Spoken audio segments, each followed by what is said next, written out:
It's no secret the connection the Carolinas has to the military. Some of the largest active bases in the world are right here.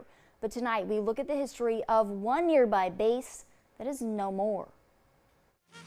The year is 1943. Orders just came down from the federal government. An Air Force base will open in Myrtle Beach. The Air Force families were an integral part.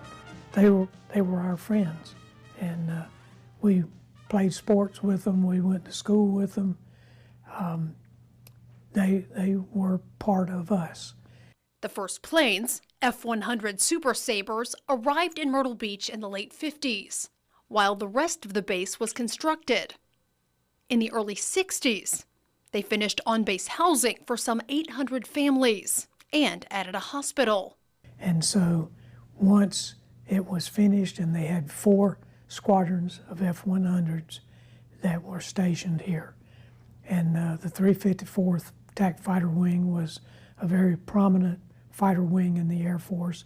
It had a historic record in World War II in Europe, and it stayed here. The wing was also involved in the Cuban Missile Crisis and played a major role in Vietnam.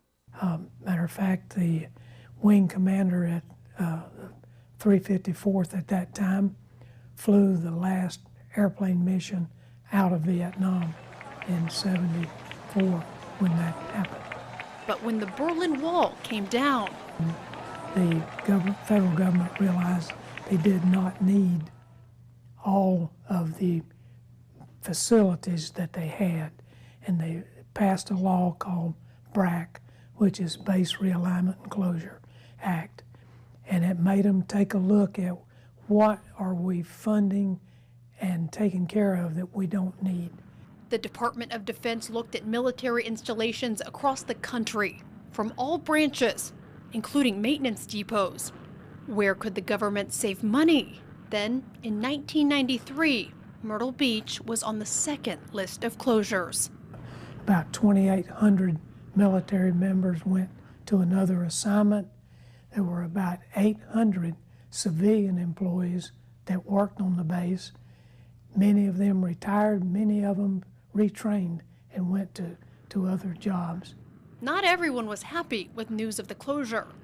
A lot of effort by local people trying to stop that, trying to force the government to let us stay open, and it didn't work.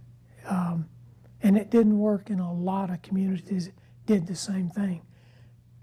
You know, call out all their VIPs and big guns to try to get the government to change. But unfortunately for them, it did not work. The base closed. Airplanes went to Anchorage, Alaska, and most of the servicemen and women went with them. Coming up, our coastline is well known for its history, and one town celebrates a milestone birthday this year.